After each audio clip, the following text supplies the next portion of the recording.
Today on Nerd and Normal, we take a look at what was shown off during the recent Consumer Electronics Show, and we have a chat to Dr. John Irvine, a leading child clinical psychologist, about social media ban. Welcome to Nerd and Normal with Matthew and Gareth, opening your mind to the world of technology. So let's get started.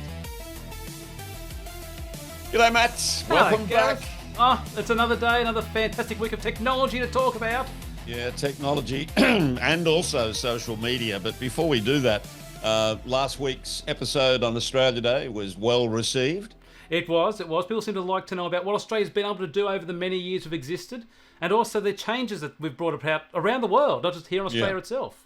Across the planet. And let's get it very clear now for someone who may have just joined Nerd and Normal, and the guy with the hair under his chin is the nerd and I'm the one who's normal, but we won't worry about that. Tell us how the person who's just joined can put in suggestions, like and share, etc., because it's most important to share this message. Yep, you can do it through Facebook. You can go to the Clicks Online account on Facebook, the business that I run. You can also email us these days, nerdandnormalpodcast@gmail.com, or just on YouTube. You can like, you can comment, you can subscribe, all from down the bottom here just below us. Here on youtube.com, not a problem at all. But also, if you want to try and catch the audio version of the show, we're on your favourite podcast program, whether it be Amazon Music, iHeartRadio, iTunes, Google Podcasts, you name it, we're on all of them. And there is a new one called Listener App. We've got to get onto that as well. Oh, we'll give it a shot. Hopefully the Listener App lets us on there. They're a bit of a closed environment, that Listener App. Well, then we can talk about them, can't we? We can. Yeah, okay. Now, the other most important topic that we've got to talk about today is the social media ban and the effects, etc. And comments we made last week, we're very privileged today to be joined by Dr. John Irvine. Now, Dr. John, for those that don't know, is a renowned child clinical psychologist. He's an author. He's a media star. I've had him on many of my radio programs in the past. He's also done great work with children's emotional health. He was the co-founder of an organisation called the Reid Clinic.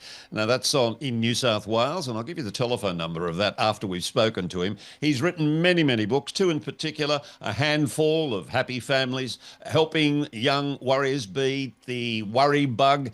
He helps parents, which hopefully what he's going to do today, understand and manage children's anxieties and frustrations through practical, engaging methods. His name is Dr. John Irvine, and I consider him to be a good friend. G'day, John. G'day, so if I'm in amongst Nerd and Normal, well, who am I? Question mark. Yeah, I always have been with you, Normal. Yeah.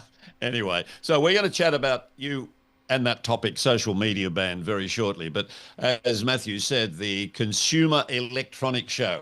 Now, Mr. Nerd, I'm surprised you didn't actually go to Las Vegas in January of this year to actually go to the show. How come? It takes a lot of money. You've got to get the plane over there, get a visa for the US. These days, not easy to do. And you also have to pay for accommodation. All those things are beyond my reach currently. I don't have backers to give me that like other people have. Got to do it myself. So for me, it's all doing it online. Yeah, okay. Well, I'm sure the ICE group in America would have seen you coming and seen the beard and said, we've got to arrest him and send him back to Australia. Look, what does it do? What's its aim? So the idea of CES, Consumer Electronics Show, is to show people what the plans are for products being released throughout the next year. Usually it's TVs, cameras, phones, all those sort of fun devices. We all try and want to get there and buy for ourselves, make our homes more entertaining. This year, however, was a bit different. TVs and phones and cameras are a bit light on the ground. Instead, most of it these days, today, or this year, was focused on AI and robotics, heavily. The fact that AI is now in everything, your fridges, your vacuum cleaners, your toothbrushes, your lollies you put in your mouth and suck on. AI's in everything these days. Stop. How is it in one of the lollies I put in my mouth? Don't quite get that. Am I eating a USB group, am I? No, the idea is you put this thing in your mouth and you suck on it, and it knows that you're doing it from the way your mouth works, and it starts playing music you want to hear through the lollipop, through your teeth. And yeah, it's really odd the way they're putting AI into everything these days. You've got to elaborate more. Is it a real lolly and it's eventually going to dissolve and I'm going to swallow it? The lolly itself is a bit you swallow, but the AI, the computer chips and all that, actually is inside the handle with a battery, the whole box and dice. It's a one-use thing they've now created.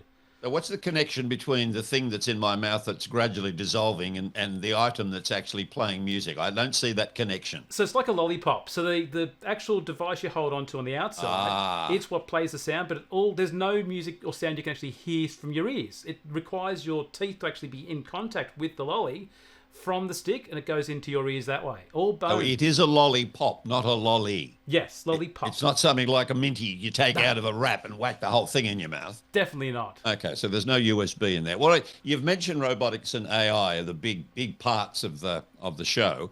Let's just take robotics to start with and robots. I mean, my great memory of robots is Space Odyssey 2001 and HAL, the computer on the ship that takes over.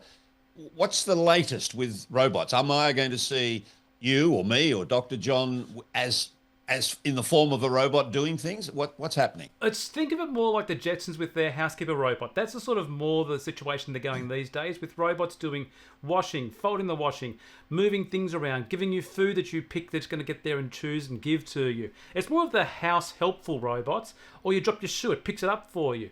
Those sort of things are where they're working towards these days. One of the most amazing robots that they showed was focusing on the hands and how it actually can grab things. And in the case of the robot, it showed the actually playing blackjack, managing to actually pick up the cards off the table, turn them over, and work out what the cards were and what people were actually managing to get. To be able to turn over cards and pick up the card flat off a table, the hands and fingers will do so much work these days, and the robots have done it all through AI. There's no computer programs other than the AI running the robots.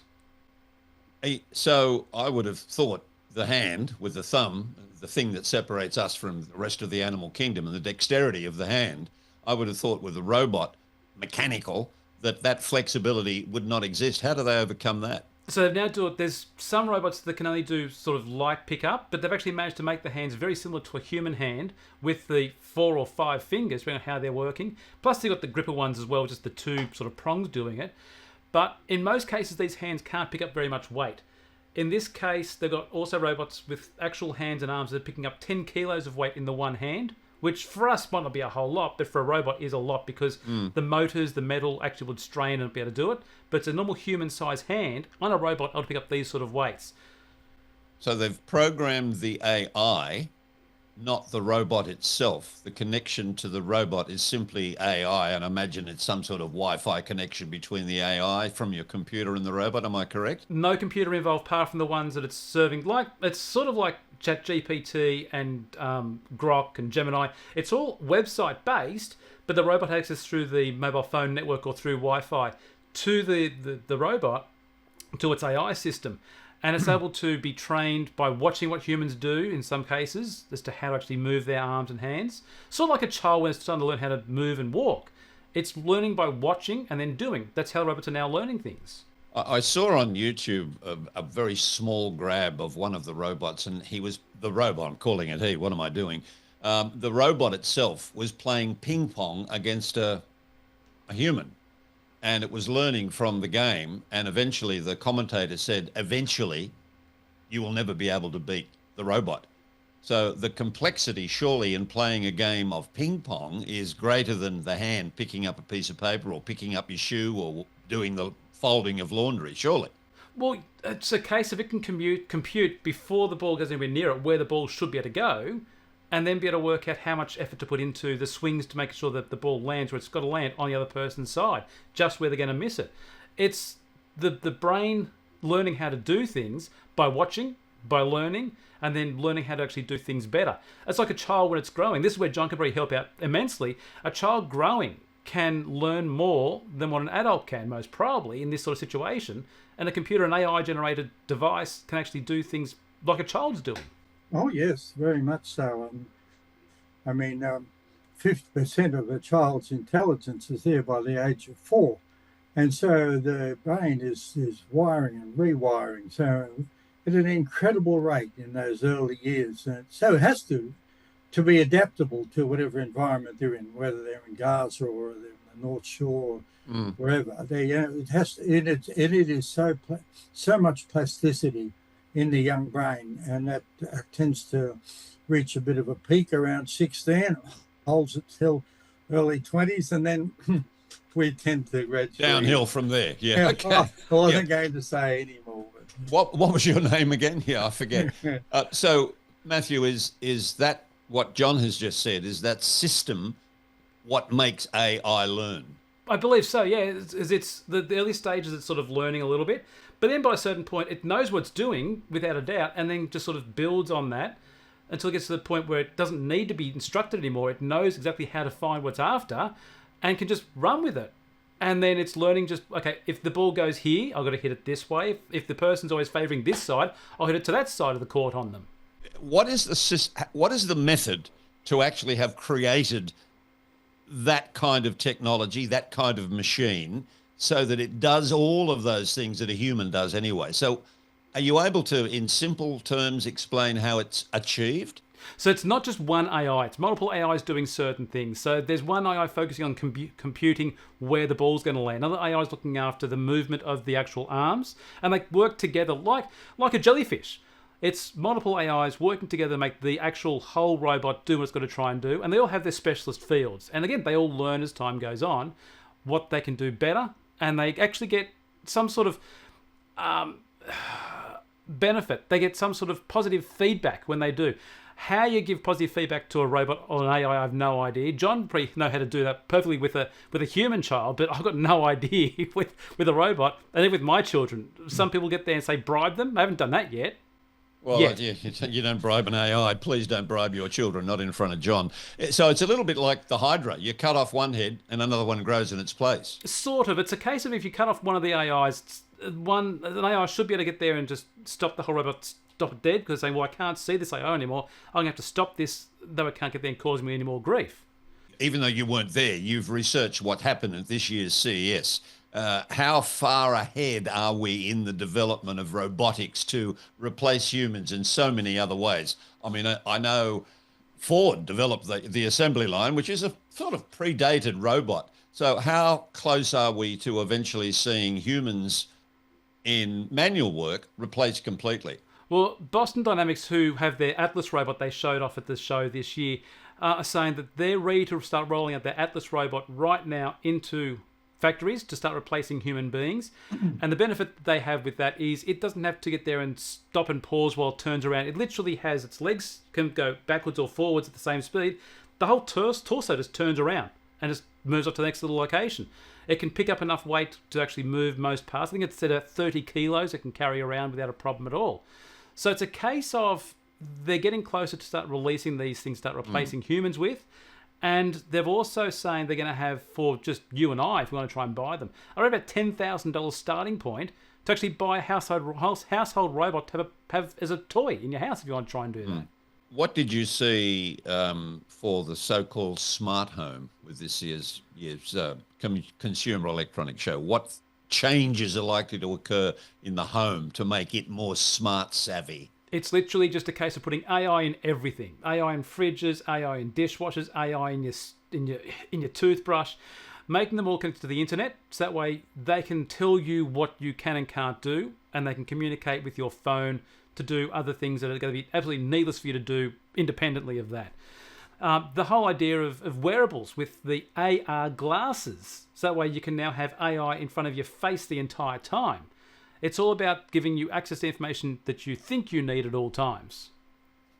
And the AI learns from the things you need to do each day. It learns what they are, and eventually day 2, day 3, you don't have to think about it anymore. It automatically says, hey, time for your coffee.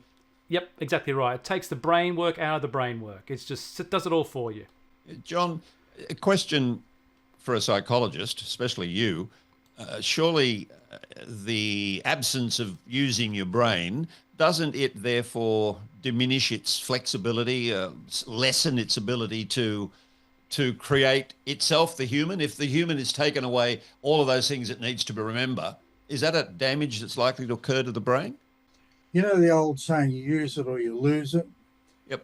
And I do believe that with AI and other instruments taking over a lot of their normal functioning, that a part of the human brain is going to be exercised, just as when kids just exercise their thumbs on a machine or a box or whatever, they're not going to be as fit to play outdoor sport because they're losing it. Now, I'm not complaining about that. We've got answers to that, but I am saying that it is of concern. I think Nerd touched on the idea of the inventiveness of the human brain and the creativity of it. It can go from base, whereas the AI machine has to be actually programmed.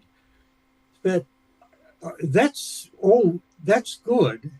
But so we've still got something going for us, but it really is a concern to me that as the AI takes over from the human activity, then the human as we know it is going to be changing. It has to change very fast to be faced with this AI. I'm just finding the discussion. I've got no idea where it's going to go. Let me rephrase the question to give it a specific example.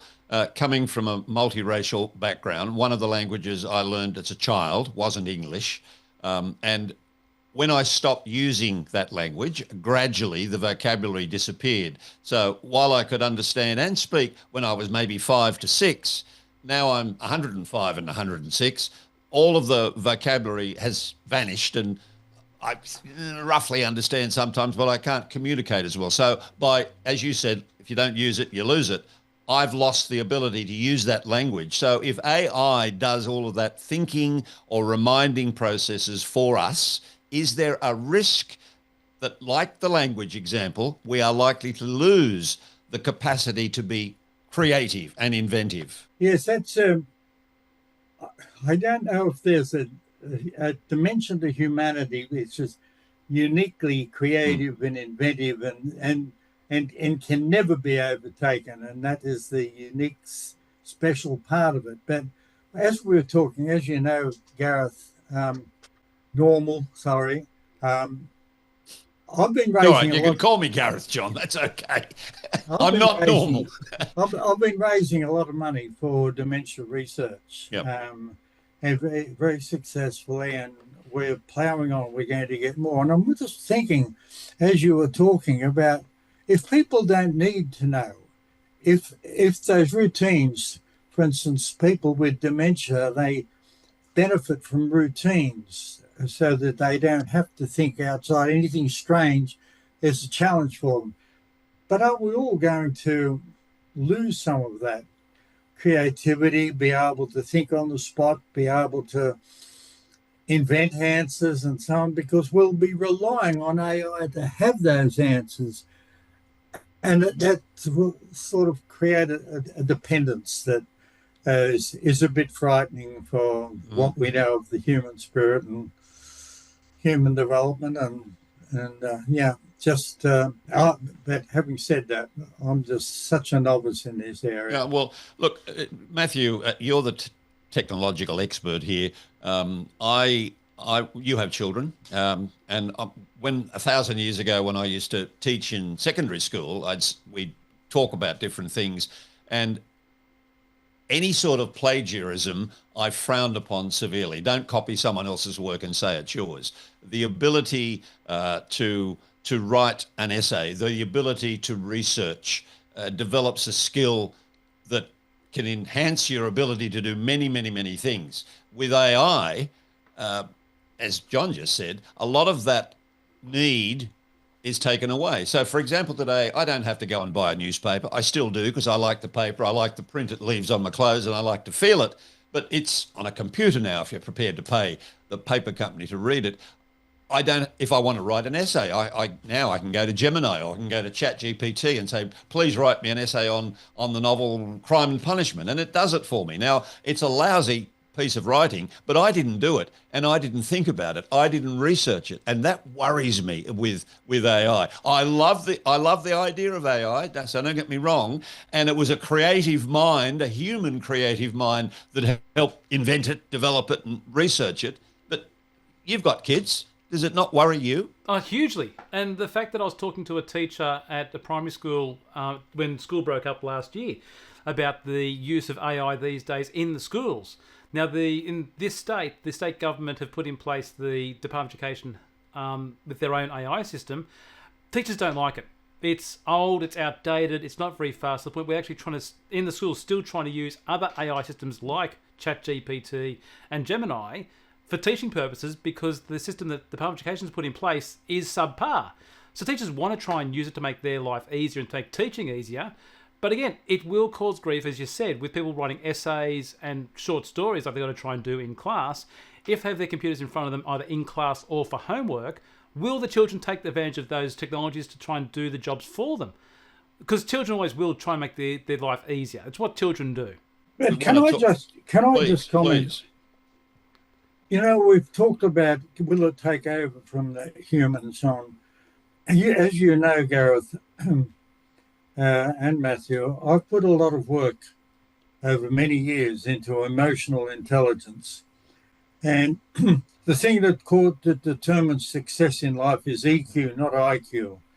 And I've seen thousands of kids who IQ-wise not doing too well, but EQ, and the converse is also true. When you get kids who have trouble relating emotionally, they can be the brightest things in the world, but they struggle. And I can see the AI handling the IQ very effectively, but I think the single thing about humanity is that EQ, the ability to relate, the socially mix, to have the tribe, to have the social support, the thing that has differentiated us from the animal kingdom. Well, not differentiated us, but in a more refined way, we've proved and shown what the tribe can do, what the nation can do.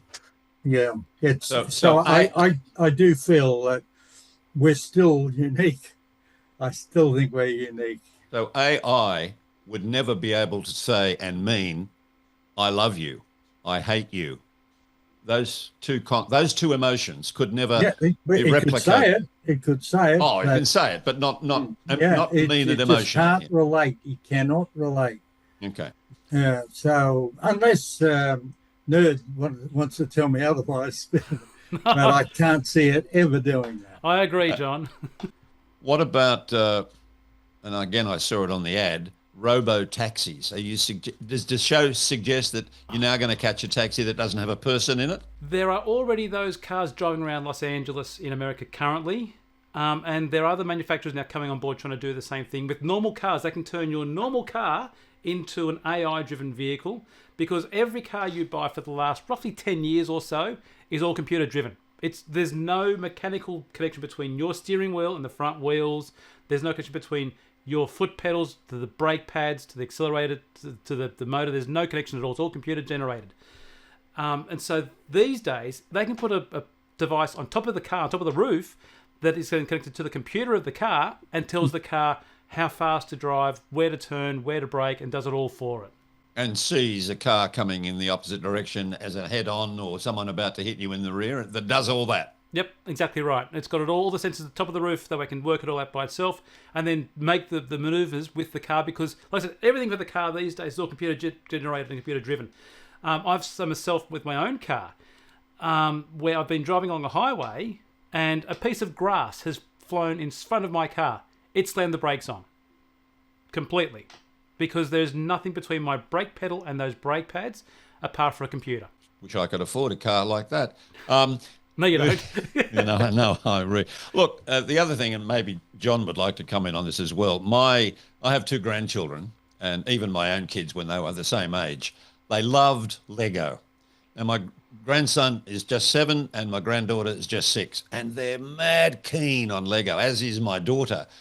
And what they can build and what Lego does is just amazing. Let's hope Trump never gets hold of Greenland, because that'll kill the Danish Lego company. But I've been told they've just developed a thing called Smart Play. What's that? So it's literally a little brick that you put onto the thing you're building with Lego. It adds some sound, adds some light. It doesn't change the play of the game, of the Lego. So you still got to get there and build it. You still get there and move it around with your hands like you always have had to do. But now it adds sound effects and adds some lights to the build, depending on what you actually have built it with. So you build it with a Star Wars thing, it makes Star Wars sounds. You build it with a Mario thing, it makes Mario sounds. It can be used, the same brick, with a multitude of different Lego builds. Even just a basic little car with 4 wheels and a couple of bricks, it makes car sounds. It brings imagination. Is AI in that? There is a small bit of AI, not a whole lot though, because it's got to work out what it's trying to get there and work with.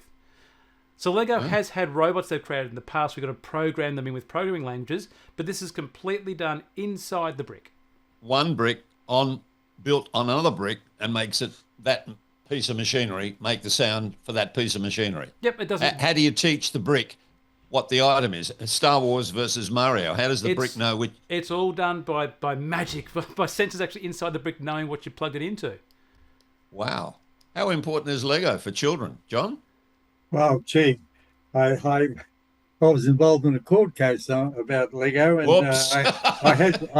I had to research it very thoroughly, and I tell you what, it contributes so much to kids' intellectual development, especially the spatial side. You know, we've got, as you'll remember, Gareth, we had 2 major sides, verbal and spatial. Yeah. And the spatial people become your engineers, your architects, all the other things. And your verbal people become your lecturers and your radio personalities, but Lego it used to tell me exactly where the kids' talents lay, and it was incredibly important, not only in the clinic, in the waiting room, but I did my whole PhD in a sort of on the role of blocks, which is a sort of clunky form of Lego, and looked at how you can intervene in the kids' play to get better outcomes and so on. Wow. That's not the point here, but going back to it, I can't think of a more important single toy for kids than that Lego. That's awesome. Listen to what John is saying, and again, Matthew, I'll get you to repeat how we can subscribe, how we can like, and how we can get in touch, blah, blah, blah. But Dr. John Irvine is one of Australia's leading clinical psychologists. And as you'll hear him talk about social media bans in just a moment, he's connected to the Reid Clinic. And the Reid Clinic is on the central coast of New South Wales, just north of Sydney. I want to give you the telephone number now. I will give it to you again, and I'm sure Matthew will put it in the writing below. But the number in New South Wales is 02, correct me if I'm wrong, John, 02 4363 6600. I'll give it to you again later and Matthew will write it down, but we'll get back to that. But this smart plate, this chip, mate, so was it Lego who developed it or someone along and... All Lego's idea. Lego decided to try and get on the AI bandwagon and still make their product be for the kids, to let the kids play as kids, rather than trying to get them to play as a computer or to play it as a robot. It's literally the kids still playing Lego like a kid should play, which is what my kids love to do. Okay. Are there any other items from that? Because you're the nerd. Are there any other items that really struck out before we move on to social media from this consumer electronics show? Not really this year. This year was a lot more quiet than what it normally is for most things. But the one thing to be aware of with all technology right now is, thanks to AI and these data centers that are trying to run it, prices of computer parts, storage and memory, so that RAM and the storage, storage capacity for the computer is going to increase in price massively now, because AI data centers are buying up everything. So if you want to try and buy a new computer, you got to try and get in ASAP, because prices are going to go through the roof, of computers, of phones, of game consoles, of anything with chips inside of it, cars even. They're all going to go up in price very, very soon as those chips get harder to find. Ouch. Very much so. John, we are privileged. This topic I really have strong thoughts about, which I'm not going to make it political, but the media ban for children. What is your view of the media ban on children? Well, I can't go a bit indirectly too, Gareth, because it's a little bit like to legislate for something that families have to do is always going to be in serious strife. I'll give you an example. We legislated, because it's now a rule, that every kid's got to wear helmets when they ride their bike. Yep. Not happening. There's no one to police it. There's no, the kids in themselves say, well, we don't think it's necessary. We think we're nerds if we do it. So, I mean, why have legislation, this is one side of it, that you can't actually effect? And that concerns me most. But the other side of it is to sort of, with a social ban, which it might have been all, I think probably very popular if they put it to a vote or whatever. I think most Australians will say yes. But it's not happening as easily as that, because I'll give you an example. So, girl, age 14, she's now got to get the tick of approval, and of course she's too young. So she puts some makeup on. She does that. Her friends also do that. A couple of her friends are more successful. They're in. They beat it. She is rejected. And you only have 3 strikes and you're out. So she tries another way. And then she tries using the canal. At this stage, she's so angry and uptight because she's lost all her friends. All her friends are there.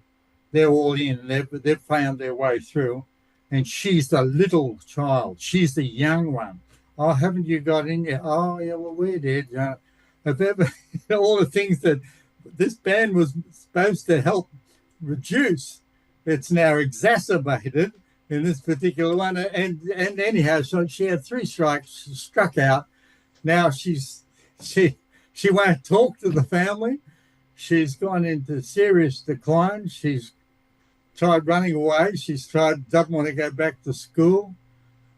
Yeah, that's not the major point, but I think my major point, Gareth, is that you can't legislate for families. Now, I've got a few solutions to it because families are getting battered by this. Many families are like, well, what do we do? I mean, it's a bit like the bike helmets and so on. We tell them, you've got to make this happen. And families, if anything, are disengaging from their kids, not engaging. And it's an American term, which means that parents are distancing. They're too busy. They've got incomes to get. The kids have got their machines to go on. So there's an element of increasing separation. And then to legislate, yes, we're going to do this now. I really feel for families. Now, if I can get it, because I'm not sure you're going to ask me, there's ways we can help families because families are being buffeted. They've got to earn the income to pay the mortgage. Okay, so they're out working. So someone's got to look after the kids. So, but that distancing, the best thing you can, it sounds so corny, but to say any parent watching, it's the best thing you can spend on your kids is your time. And that's not easy to find in today's world. But if we can, for instance, instead of leaving the parent exposed, I can see, and I've heard rumours that this is happening this year, P&Cs and PNFs are going to debate this sort of thing.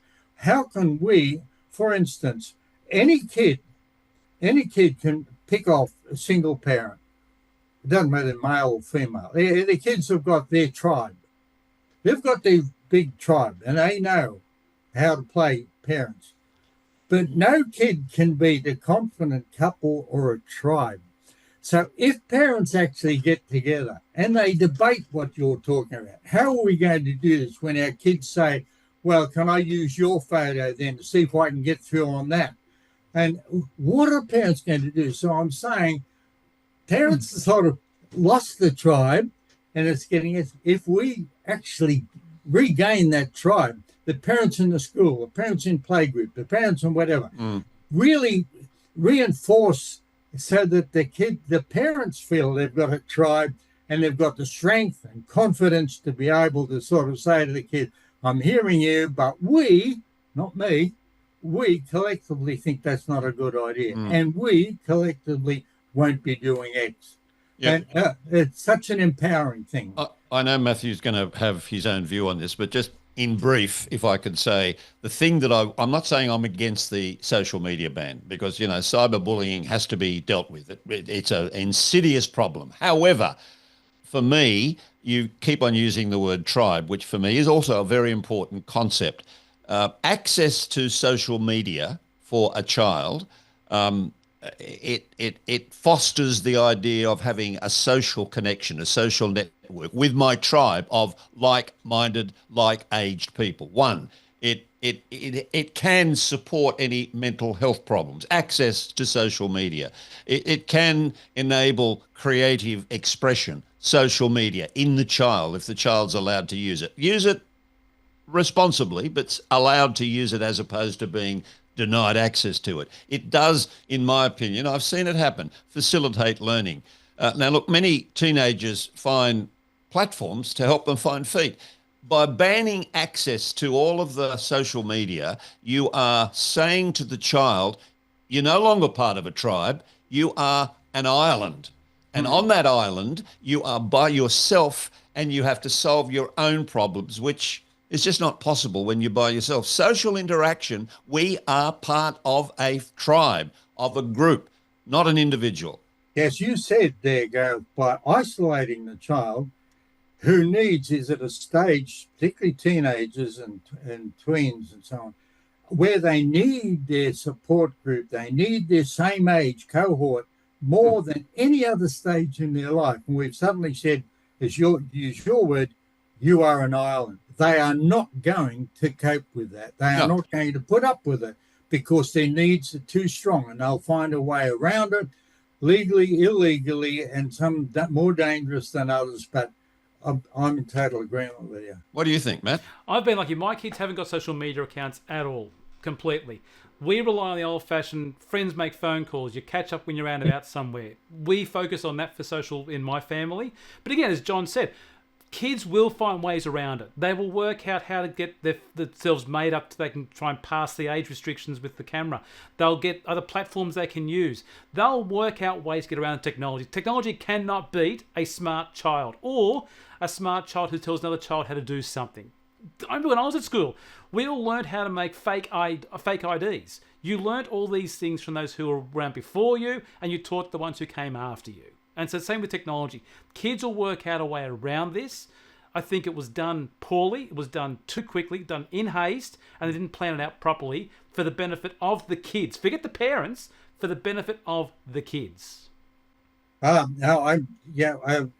It's so good to be in this conversation because it's such a frustration when you get legislation meant to fix things on a family front or a personal front. It's really almost an insult without having the wherewithal, the resources, the help, the support for the people who have to implement it, which is the parent. And the parents are already struggling with their lack of power, their disempowerment.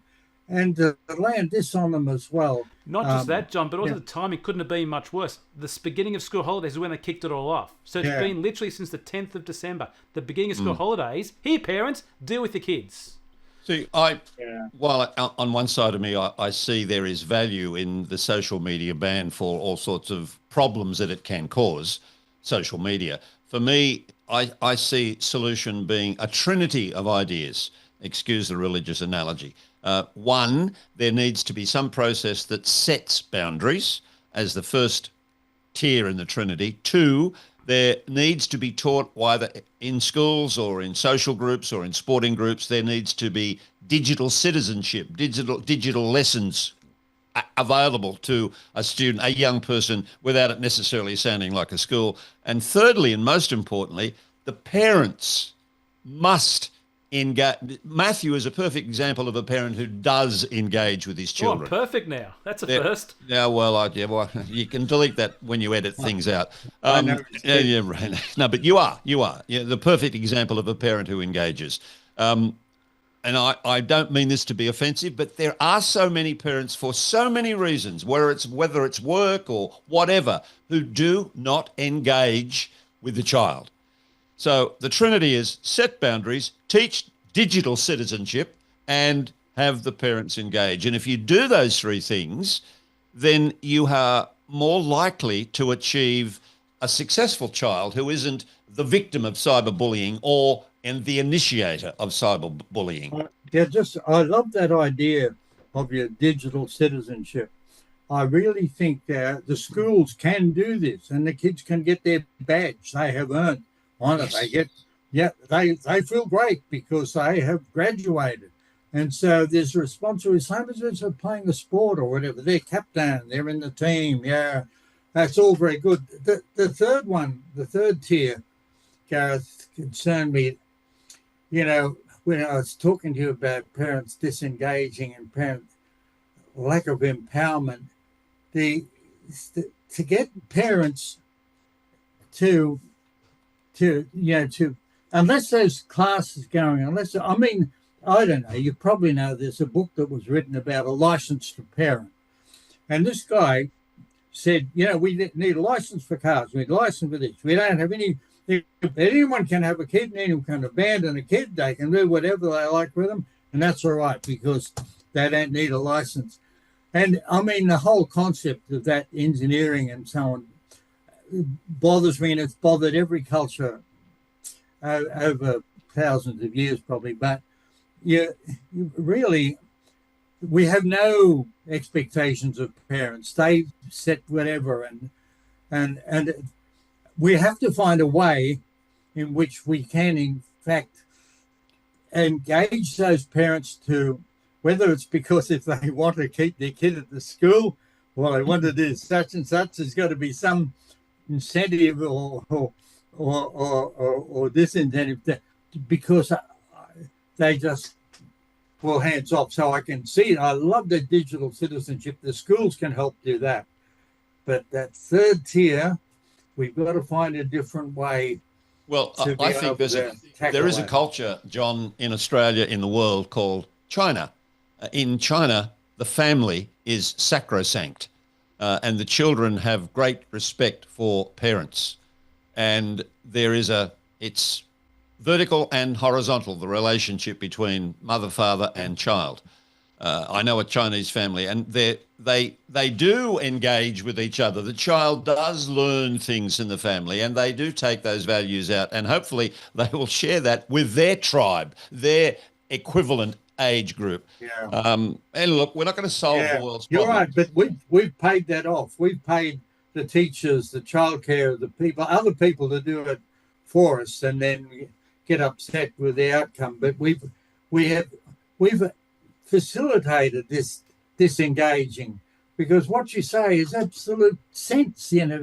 Where you've got a switched on parent who can in fact read and listen and keeps the kids within their boundaries, setting the boundaries, you say, getting the school to facilitate digital citizenship and so on. That's so good.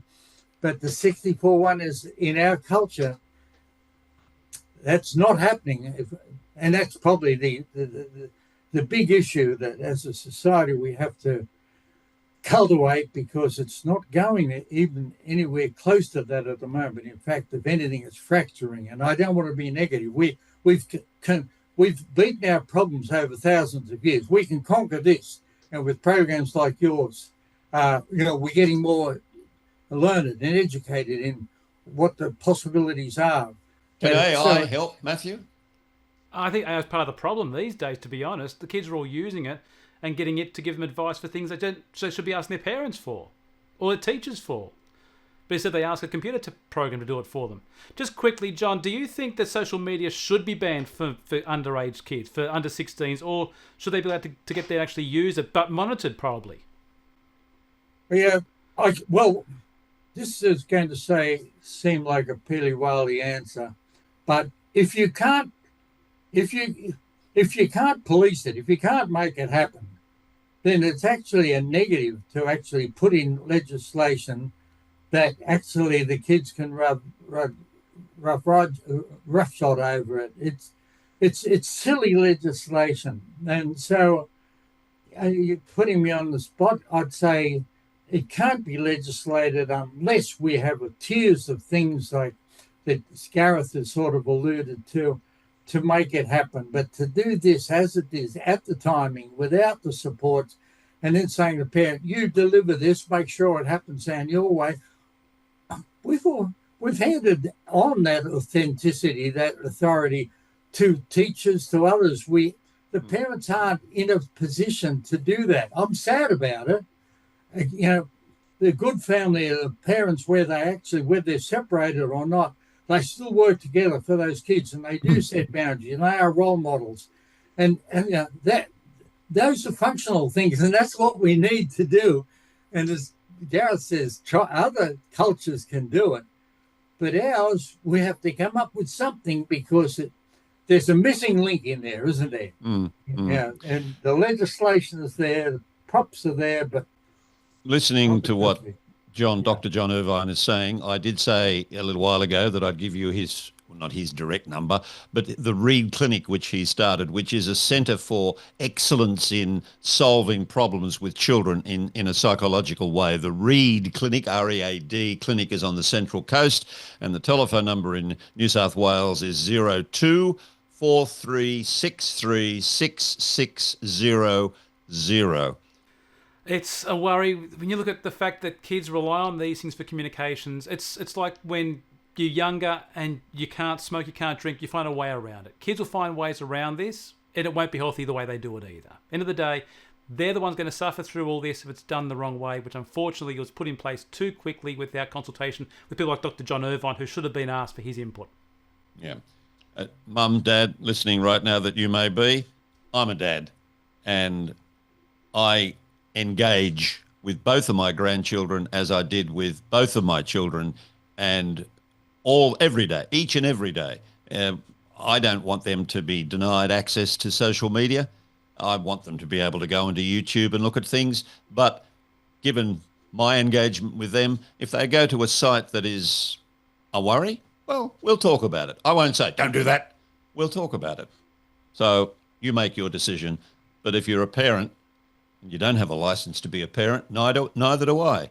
Please, be a good parent. Dr. John, thank you. You're a real gentleman to catch up with. It's nice to see you. I've enjoyed the discussion enormously. I think it's got tentacles that are going to go on for a long while, and hopefully we might find something through this sort of discussion that actually might find that missing link in our social network. Yeah.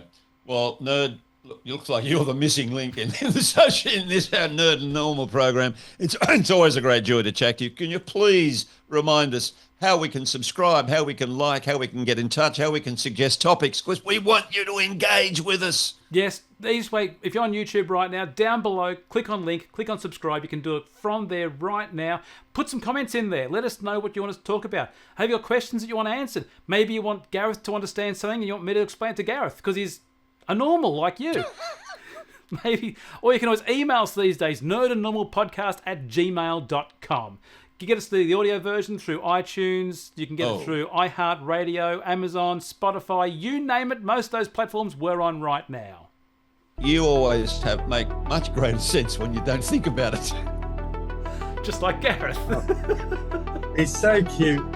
Yeah. And I only have one thing to say, John. I know you don't. I don't want to see your nipples.